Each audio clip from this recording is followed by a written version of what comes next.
जैसे शपथ ग्रहण का दिन नजदीक आते जा रहा है, वैसे वैसे बीजेपी की चुनौतियां भी उतनी ही ज्यादा बढ़ती जा रही हैं। अब 3 तस्वीरों के जरिए 3 खबरें आपको बताते हैं। फडणवीस का नाम सीएम की कुर्सी के लिए फाइनल हो गया है।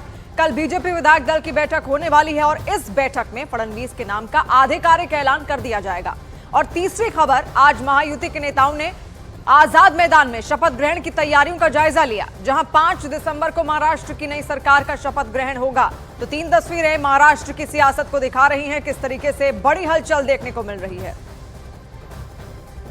5 दिसंबर को महाराष्ट्र के नए सीएम मुंबई के ऐतिहासिक आजाद मैदान में शपथ लेंगे। उसकी तैयारी के लिए महायुति के तमाम जो बड़े नेता हैं वो यहाँ पर पहुंचे हुए हैं। तैयारियां कैसी चल रही हैं उनका जायजा लेने के लिए खुद यहाँ पर जो तमाम बीजेपी के नेता, शिंदे कैंप के नेता और अजीत पवार के जो नेता हैं वो यहाँ पर पहुँचे हुए हैं। अगर मैं आपको तैयारियां दिखाऊं कि आप साफ तौर पर देख सकते हैं कि आजाद मैदान में बड़ा सा जो स्टेज है वो बनाया गया है और बताया जा रहा है कि तकरीबन 50 से 60 हज़ार जो लोग हैं वो इस शपथ ग्रहण में शामिल हो सकते हैं, जिसमें पीएम मोदी खुद यहाँ पर आ रहे हैं, गृह मंत्री अमित शाह और एनडीए के राज्य में जितने भी तमाम सीएम हैं वो यहाँ पर मौजूद होंगे। साथ ही साथ कई बड़े लोगों को भी यहाँ पे इनवाइट किया गया है। उनकी सुरक्षा व्यवस्था को देखते हुए, उनका अरेंजमेंट को देखते हुए महायुति के तीनों पार्टियों के जो नेता हैं वो यहाँ पर मौजूद थे। उन्होंने पूरा जायजा लिया कि सुरक्षा कैसी रहेगी, सीटिंग अरेंजमेंट कैसे रहेगा, लोगों को तकलीफ ना हो, जो वीवीआईपीज आ रहे हैं पूरे इंडिया से उनको किस तरह का अरेंजमेंट होगा, इन सब का जायजा लेने के लिए आज खुद महायुति के तीनों पार्टी के नेता यहाँ पर मुंबई के आजाद मैदान में आए हुए थे। इस बीच महाराष्ट्र के विभागों के बंटवारे को लेकर भी अपनी दावेदारी देखने को मिल रही है। अजीत पवार दिल्ली में हैं। सूत्रों के मुताबिक सरकार में शिंदे कैंप और अजीत पवार कैंप पोर्टफोलियो को लेकर आमने सामने आ गए हैं। लोक निर्माण विभाग, शहरी विकास मंत्रालय और वित्त मंत्रालय पर दोनों कैंप दावेदारी कर रहे हैं। वहीं गृह मंत्रालय को लेकर भी पेंच फंसा हुआ है।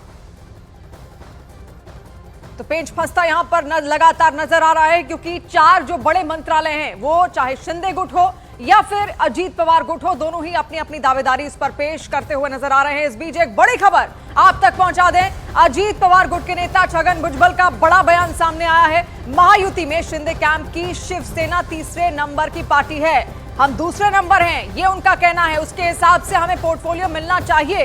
तो देखिए, अजीत पवार गुट के हैं और इनका बयान जो निकलकर सामने आया छगन भुजबल का बहुत बड़ा बयान है। अजितदादांच्या बरोबर आमच्या आमदारांची जी बैठक झाली त्याच्यामध्ये ज्या वेळेला हिशोब केला गेला त्यावेळेला ठीक आहे, शिंदे गटाने जास्त जागा मिळायला लढवायला त्यांचे जास्त निवडून आले, आमच्या गटाला त्यामानाने फार कमी जागा मिळाल्या त्यामुळे आमचे निवडून आले। परंतु त्याला स्ट्राईक रेट आपण म्हणतो, त्याच्यामध्ये बीजेपी 1 नंबरला आहे आमच्यामध्ये आणि 2 नंबरला अर्थातच अजित पवार गट आहे आणि 3 नंबरला शिंदे साहेबांचा गट आहे। थोडासा फरक आहे 2 नंबर 3 नंबरमध्ये। तर आमच्या म्हणणं असं आहे की आमचा पण स्ट्राईक रेट चांगला आहे, तर तुम्ही त्यांच्या एवढेच आम्हाला पण जागा द्या।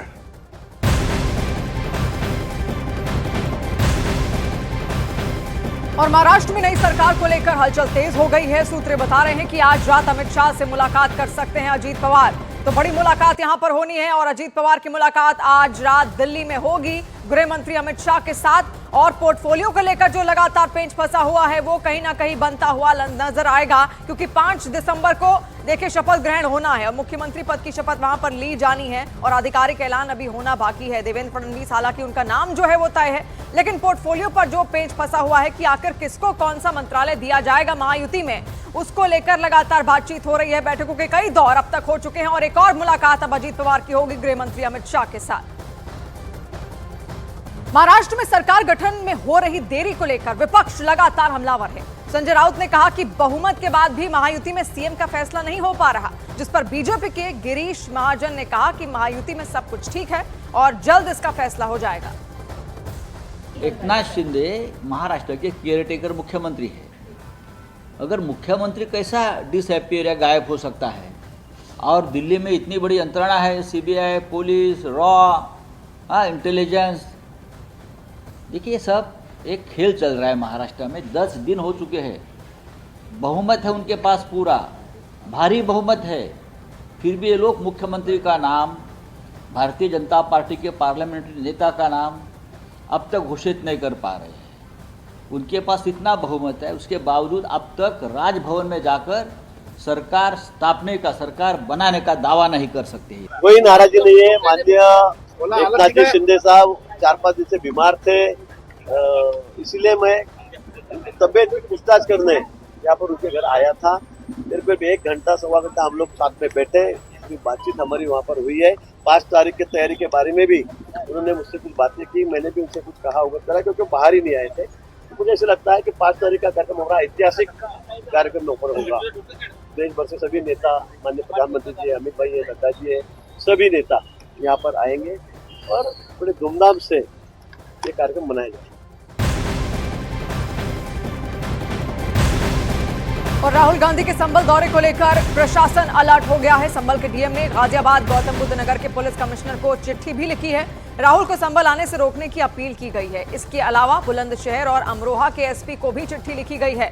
कल संभल जाकर पीड़ितों से मुलाकात कर सकते हैं राहुल गांधी। ये खबरें सामने आ रही हैं और आपको बता दें कि संभल में बाहरी लोगों और नेताओं के आने पर पाबंदी इस वक्त लगा दी गई है और इसी के चलते गौतम बुद्ध नगर के पुलिस कमिश्नर को यहां पर चिट्ठी भी एक लिखी गई है ताकि वो किसी भी तरीके से राहुल गांधी को संभल पहुंचने से रोक सकें, आगे बढ़ने से उनको रोक सके।